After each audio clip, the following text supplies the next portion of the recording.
Welcome, beautiful people. Here we are in another episode, another gorgeous interview on the Overcoming Overwhelm show, a nervous system approach to health, well-being, and success. Today, I'm so excited to learn more about and to speak with and have fun with Justice Bartlett. Justice is a writer, healer, mentor with 17 years of experience in the healing arts. I love that. Her early exposure to New Age culture brought her into contact with many spiritual traditions from a young age, while her meanderings through addiction, difficult relationship dynamics fortified her with compassion and a desire to heal and help others.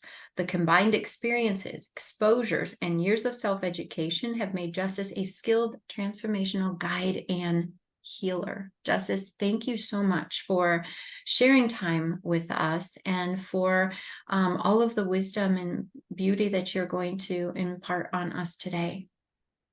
Thank you. I'm really honored to be here with you. Yeah, when I was reading and thinking about this short bio, this kind of brief introduction into you and your world, it's you can really tell how your life experiences were truly the best classroom that you could ever experience for understanding the struggles that we go through and how to transform them and turn them into beauty, and not only for yourself, but you're one of the beautiful people who now take that and bring it out into the world to other people. So I would love if we just kind of start off a little bit and share whatever you think would be valuable to our audience about what that was like, what brought you to this place, and just help us understand where you're coming from, where you've been.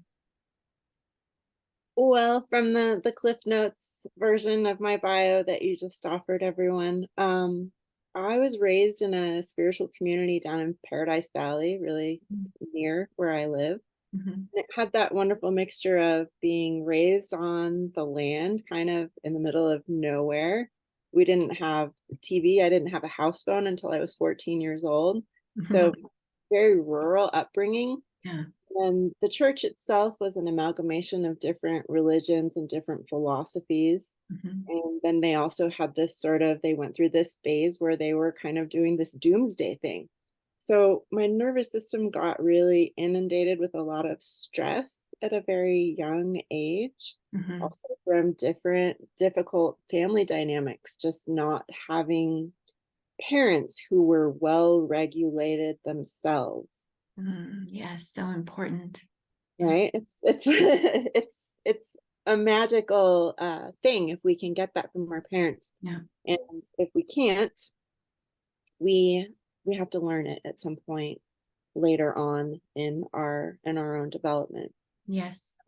Fresh out of high school, I got involved in some harder drugs, which I found sort of later in life, I would say, sort of recreated those early distressful dynamics. I think a lot of us are kind of doing that when we're in that cycle. We're reaching for something that either mimics what we experienced when we were younger or that we're trying to soothe it. And there's a combination of both, Yeah. right? Yeah, for sure. Absolutely. Yeah. And then so how did you find your way into, the goddess that you become to be able to, reclaim your life and live in alignment with who you really are? How did you reclaim that? What was the path that you took to do that? So my father has always been in the healing arts. He's a chiropractor and a naturopath, and he developed some different teaching and healing modalities over the years. Mhm. And I got involved in teaching one of his systems. I also went through massage school. So I learned a lot about my own biology. I learned how I function internally.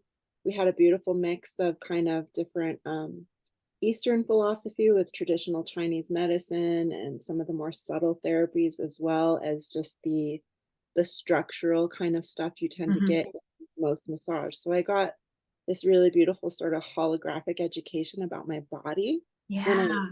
was in school. Uh-huh.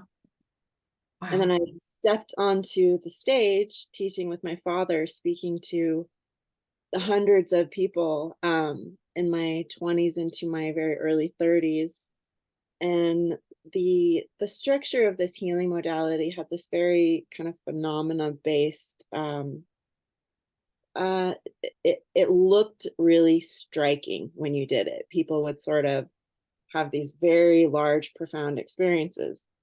But as I continued to work on myself psychologically and physically, I also began to be a little bit leery about that kind of phenomena because I don't think it creates a sense of safety and a sense of being grounded in the body when we're going through those kinds of healing phenomena.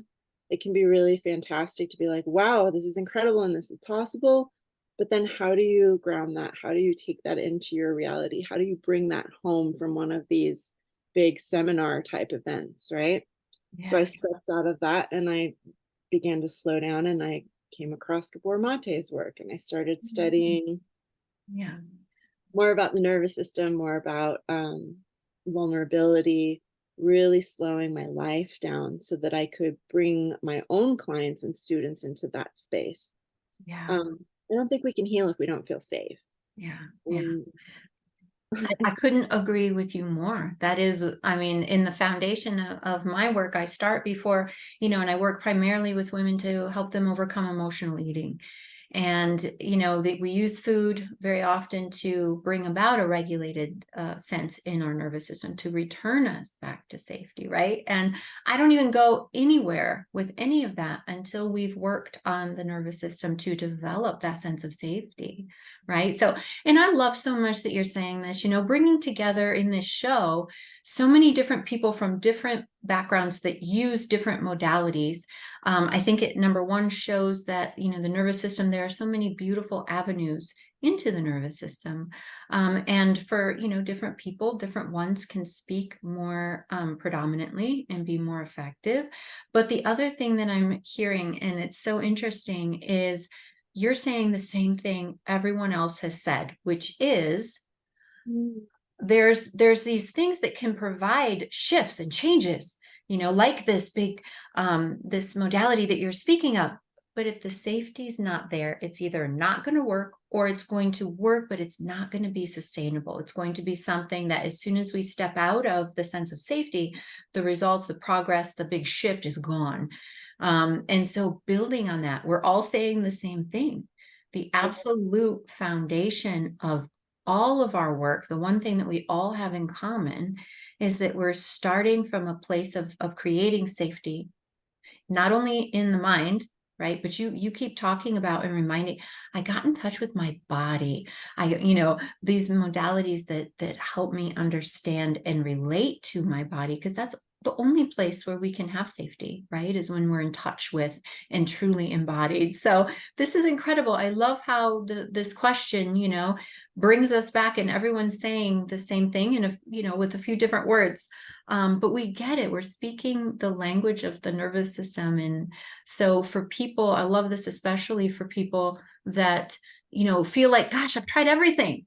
I just must be really broken because nothing sticks for me, right?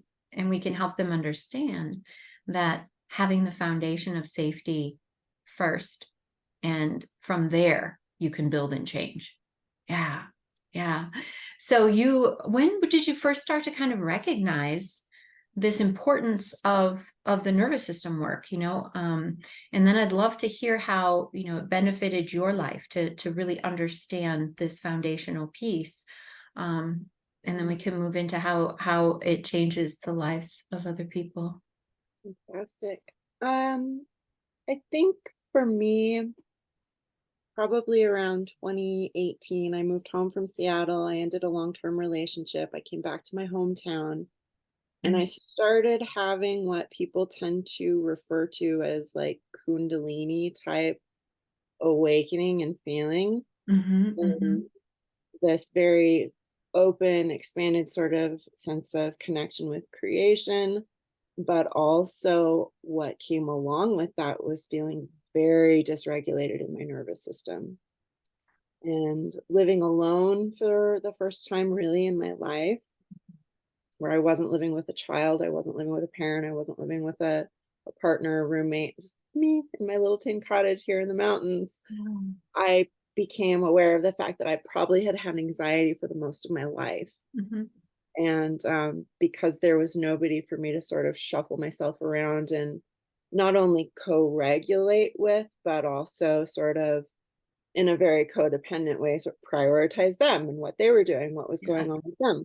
For the first time, I had to really prioritize myself. And aside from needing to build skills and structure in order to do that, found I really needed to learn how to regulate my nervous system. And then, like so many people, the pandemic hit, right, in 2020. And when everything started closing down, I started experiencing actual panic attacks, and it became an absolute priority to do that work Mhm. and to figure it out. There How was can no more candy coating it anymore, right? It was like, you either do this or, you're going to be completely out of luck. just blown out, right? Blown out. Yeah. Just blown out all the time. Well, and it removed all the distractions. And I found in my practice at that time that that was what was going on for a lot of people. Oh, yeah. So this, I can't do this. I have to sit here and be with myself and be with what's inside of me and what's been stored inside of me and what's now being evoked by these very perilous and frightening kinds of conditions. I think it was, kind of re-traumatizing for a lot of Sure. people, but Absolutely. it also gave us all an opportunity to really look at what had been stored inside of us and what was being triggered by this big collective event. Mhm. Um, really got into it. Yeah. Necessity being the mother of invention, right? Yeah, Yeah. And absolutely. as I got into it myself and I talk about it on my social media and what's going on for me, more and more of my clients were coming to me, "Oh, I'm dysregulated. Oh, I have anxiety. Oh, I have panic attacks. Oh, Yeah, I've never yeah, talked about yeah, this with anyone." yeah. Or I didn't even know. I didn't know. That's such a big thing. And for so many of us, it can start preconception. So Yeah. if we have lived our whole lives with dysregulated nervous systems, how would we know that there's anything different? And so that's the part, where people really need education and understanding to even know in the first place that this is something that is limiting them and making life hard. Let me ask you, what would you say would be maybe a handful of, I guess, symptoms or signs that we could share with people, that would kind of indicate for them that maybe their nervous system is a bit dysregulated, could use some extra support and safety? So fidgeting, picking, sweating, stomach troubles, um, having a hard time focusing, having a hard time sleeping. Mhm, Um, mhm. what are some other good ones? Uh, it's quite Using things outside of yourself, food, drugs, yeah, alcohol, gaming, TV, shopping, sex, gambling, overworking. I mean, the whole gambit, right? Yeah. Also, I think, it's the relationships, the quality of the relationships are also a really good indicator about how we are within our own relationship with our nervous system. There's a lot of drama and there's a lot of excitation. We're typically discharging energy that we don't know how to contain or titrate in our own nervous system. Mhm. Through the shared experience of doing that with other nervous systems as well. Yeah, exactly. And just really trying to, I think when we don't have that sense of safety, we're always looking for it, right? And if we're looking for it in our relationships, we're putting a strain and a false sense of security, really, on another person, which can never lead to positive results, right? That sense of safety has to come from us first, and then we get to share love, share life, as opposed to, I need you to love me. I need you to make me safe. Like, we're going to show up much differently in that space. The person is going to show up much differently in that space. And it's not a space of sharing love and life. It's a space of terror almost. Yeah. Absolutely. And even just knowing, I mean, it's a step in your evolution if you know that you're looking for safety in another person, because a lot of the time we don't even know that that's what we're looking for, and what Mm. we're doing is we're taking all of our own internal discomfort and dysregulation and discharging it, it's Yeah. fight, flight, and freeze. If you find yourself picking fights a lot in your life, you can pretty much guarantee that your nervous system is stuck in a fight response. You're constantly running away and avoiding conflict or intimacy. You can pretty much guarantee your nervous system is stuck in a flight mechanism. And if you can't do anything, if you're sort of stuck in doomsday scrolling, if you're stuck in procrastination, if you tend to really need to shut down a lot, you're probably stuck in a freeze response, and that most often goes along with the fawning. So, in order to make sure that you don't venture too far outside of your energetic comfort zone, you're constantly making sure that everybody else is okay instead of tending to yourself. Yeah. Yeah. And, I think it's so beautiful that we're having this conversation and that more and more in the world, I see this as people are understanding this is a function of the nervous system. It's not necessarily a function of, a lot of the other things. And if we want to solve this, we're not going to solve it by saying, I shouldn't do that.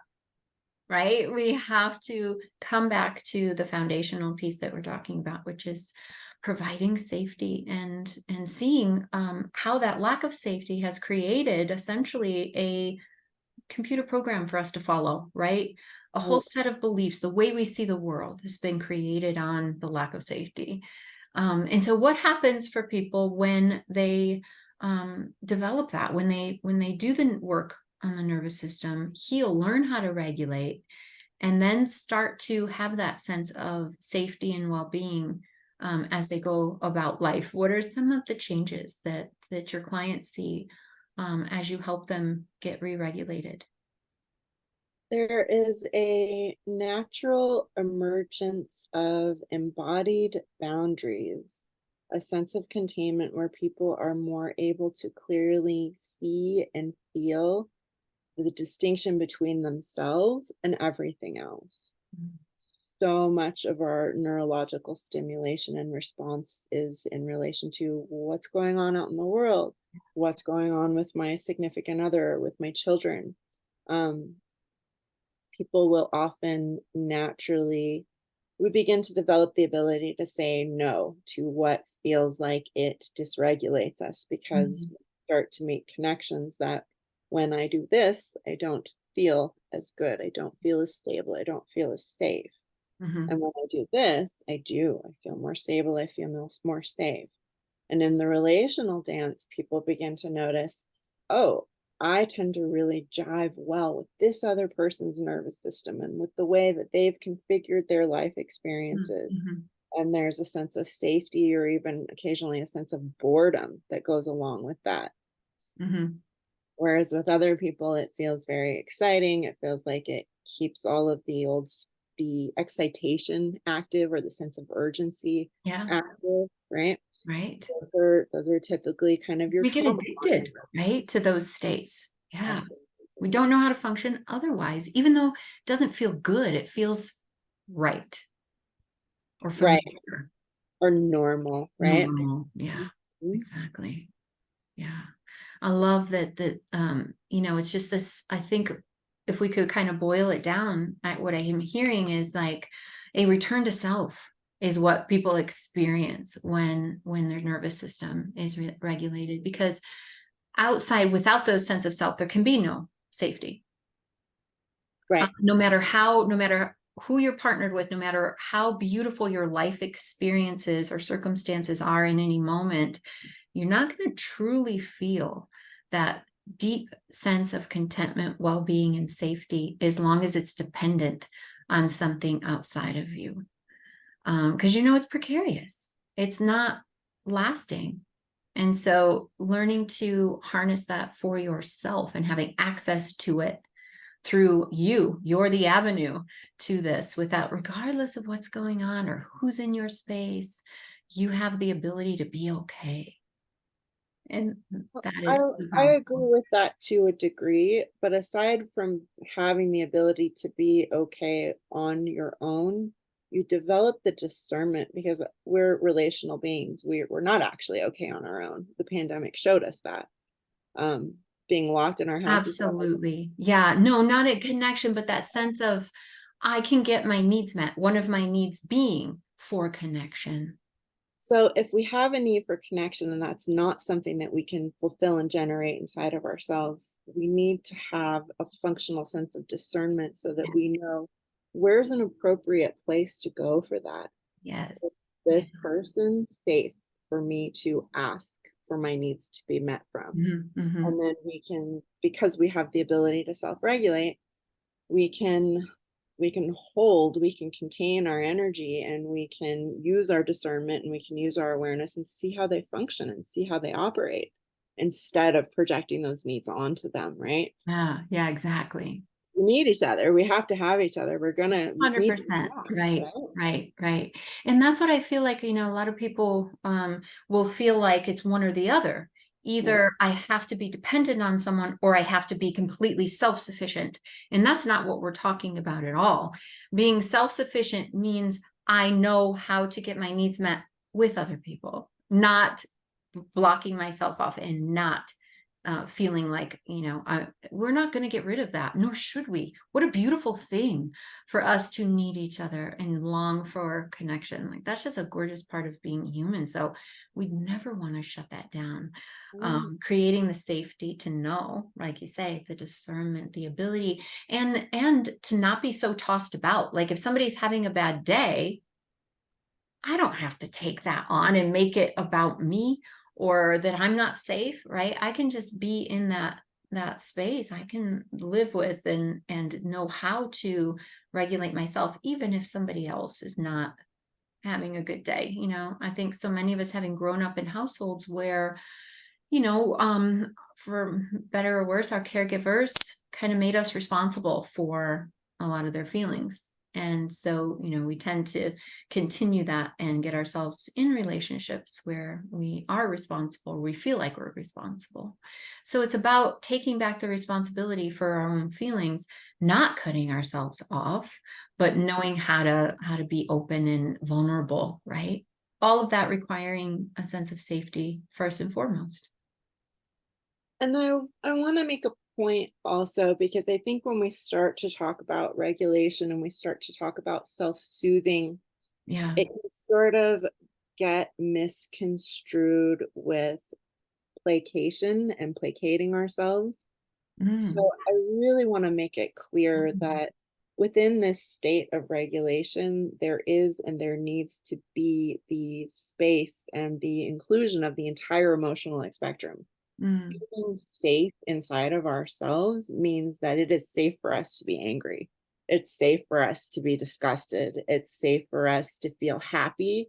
It's safe for us to run all of these emotions and all of these sensations on our own in relation to others through our nervous systems. Our nervous systems can handle it, because numbing and shutting ourselves down and placating ourselves in the name of regulation, that's not actually Yeah. regulation. Yeah. It's actually abandonment.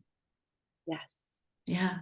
And that's what the food is, and the people that I work with, the food is actually a source of abandonment because I can't see you, internal world. I can't be with you right now, and I tell them it's kind of like, a little child. Imagine a 3 or 4 year old child coming to you and saying, I need help. I don't feel, I'm anxious, I'm angry, I'm whatever.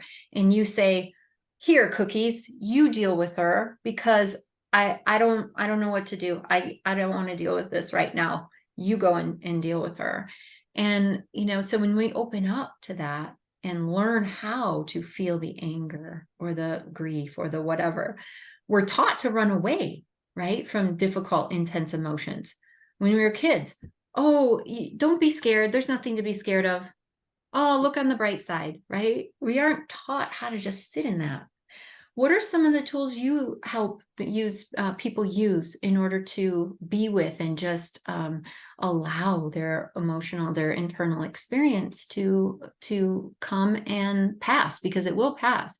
It does not take us over and stay with us forever unless we're resisting it. It will pass. The most fundamental thing is breath. Mm. Every single experience that we've had that was a shock or that was a trauma changed our breathing pattern in that moment. So coming back to breath, I love the regulating breath with the shorter inhale and the nice long slow exhale Yeah. to help tone the diaphragm and tone the vagus nerve. Yeah. That's probably the most basic practice. I love the Vesser van der Kolk practice. He talks in one of his books about engaging your senses. So I'm sitting here. I feel this purple pillow, the fuzzy purple pillow underneath my toes as I wiggle them. I look outside my dirty window and I see the pine tree just across the way. Smell, what can I smell right now? Not much. I close the window so I wouldn't be distracted. Taste, what can you taste? To engage all of your senses in the present moment, that will very often also help to mitigate a panic attack or sort of a nervous episode, because we're either spinning into the future, we're worrying about the past, we're not really here, we're not really with our body. So coming back to our body, really being with our body and any sensations that arise and Mhm. present with. You talked about that little inner person. I love the internal family system Mhm, work, mhm.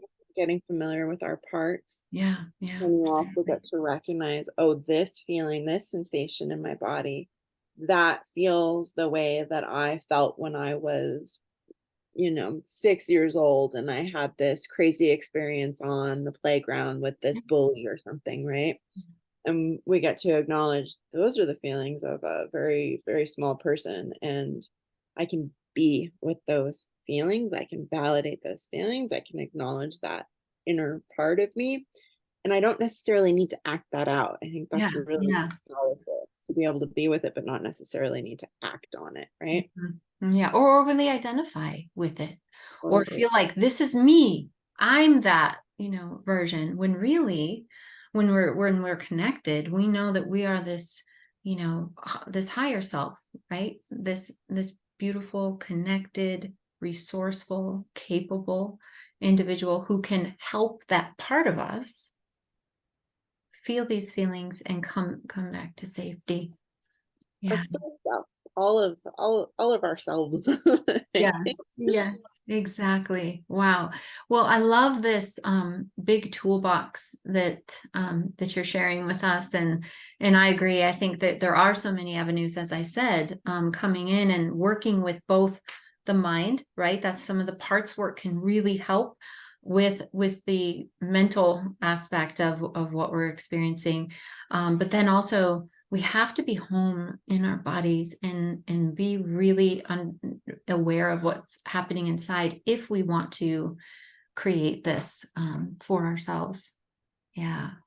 Wow. There's so much that we could talk about, so much that people, can learn from you, from your experience, and from the work that you've done to, pull it all together, right? Because I know and I too, I can definitely appreciate, kind of the personal path, right, to figuring this stuff out, to having these experiences in our own lives, so that's how we really learn. It's one thing to learn it kind of in theory and to be able to teach it from that standpoint, but when you've been in that dysregulated place, when you have, tried everything to regulate and saw the results were not positive, I think that's the place from which we can really truly powerfully help other people see. And I would love to share your gift with the audience so that they can, start to experience some of what you're able to provide for them in their beautiful nervous systems. My gift. Oh, as part of the show, most of our guests were offering something, either maybe a book or like a little ebook, a video series, something that people can get to know you and your work a little bit better. I see. I would just recommend that people subscribe to my Substack, justicebartlettsubstack.com. I have a wealth of personal shares of talking about the nervous system, talking about the parts work.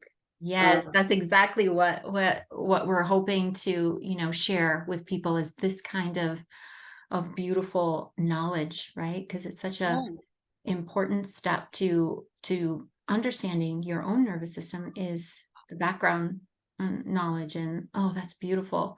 yeah, I So share that a will lot about that there. So Justice Bartlett Substack. Substack. Oh, awesome. I can't wait. I'm gonna go and, check it out. I see so many beautiful, similarities in our work, and how important we know certain of these aspects, foundational pieces, to really be. So Well, that's it's a state perfect. of resonance, right? When Yeah. somebody's doing the work and you're sitting with them, you can feel it versus when it's kind of it's a philosophy that they're presenting. Yeah, yeah, exactly. Right. And kind of not only using the tools, but actually, you embody them. You are, someone who walks the talk, right? And actually knows how it works. And I think that makes you someone that is absolutely invaluable in this world of nervous system regulation. So I want to thank you for being here, and also just for your presence in the world, and the work that you're doing. Yeah, and I appreciate the time and the free resource, so people can learn more about their own nervous system, and get started to this embodiment and regulation that we're both so excited about, and know how powerful it is in the world. I will have a specific video with this information so that our listeners can find that on my Substack. Oh, Um, awesome. yeah, and then they can have the whole rest of the body of work as well. Oh, So, that's beautiful. hmm, Awesome. Oh my gosh. Yes, we really wanted to bring these kinds of resources to one place so people can get to know this work much better. So thank you so much for spending time with us, for all of this useful, beautiful knowledge, for sharing your own story and all of that with us. I can't wait until our paths cross again and we get to elaborate on this even more. likewise, thank you. Thank you so much. It's an honor spending time with you. All right, and thank all of you for watching. We look forward to having you in the show, and just supporting you in every way that we can.